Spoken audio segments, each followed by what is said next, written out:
Hey coin collectors, it's DC on the Big D. It's the Mercury dime from 1943. We have three of them here. Now, when you talk about 1943, a lot of people say, well, let's talk about the steel penny. And here's one of the steel pennies from 1943, the only year they ever made them out of steel and not copper. And then they'll say, okay, if we can't get a steel penny, let's talk about the silver nickels from 1943. Here's a silver 1943 nickel, 40% silver, worth a couple bucks just in silver value alone. You can see it looks a lot different. Has a mint mark up above the dome, so that's another feature.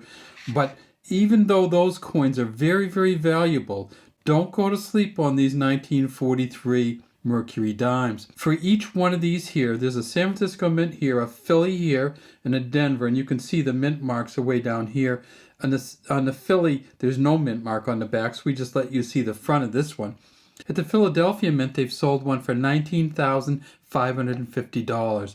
At the Denver Mint, they've sold one for $15,000. And at the San Francisco Mint, they've sold one for $16,800. So these can be very, very, very valuable coins.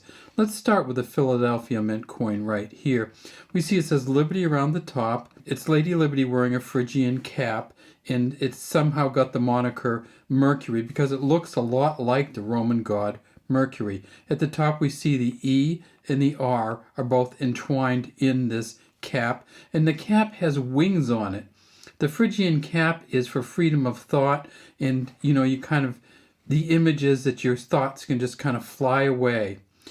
Down here it says, "In God We Trust," under Lady Liberty's chin, 1943 here, and an AAW initial there, that's for Adolph A. Weinman, who was the engraver of this coin. If we tip it up onto the side, we see that it's a silver coin, 90% silver, silver melt value about $1.60. We tip it over onto the back, and we see that there's no mint mark here. That's how we know it's a Philadelphia coin. It says United States of America at the top, one dime here, E pluribus unum here. And when we look at these, we look at this fasces in the middle with the big blade on it, and we try to see the lines going down, the lines going across, and we try to see this little knot down here. This is a pretty good coin. We can also see this olive branch that's entwined in some of the olives on here. If you can get this coin to a mint state 68 plus, it's worth $17,500. At a mint state 65, still worth $62. It weighs 2.5 grams, and they made 192 million of these at Philadelphia. At the San Francisco Mint, where's the S right down here, they made 60.5 million. The auction record is $16,800. At a mint state 65, the San Francisco Mint S coin is worth 100. At a mint state 68 plus, worth over 6,500.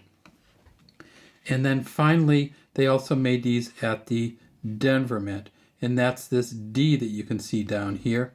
This is a great D, by the way, but the rest of the coin is a little bit worn. The Denver Mint, they made 72 million. The auction record is $14,688. At a mint state 65, $62.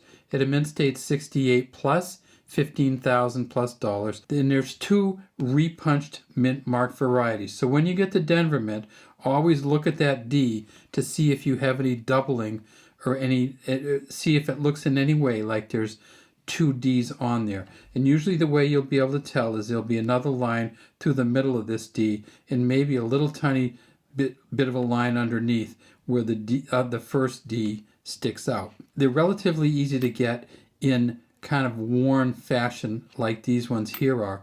But if you want to get one that's in better condition than this, you have to pay a lot more money. So while you may be very, very interested in getting a 1943 steel penny or a 1943 silver nickel, these coins are in no way worth as much as one of these coins is if you can get it into really, really, really good shape.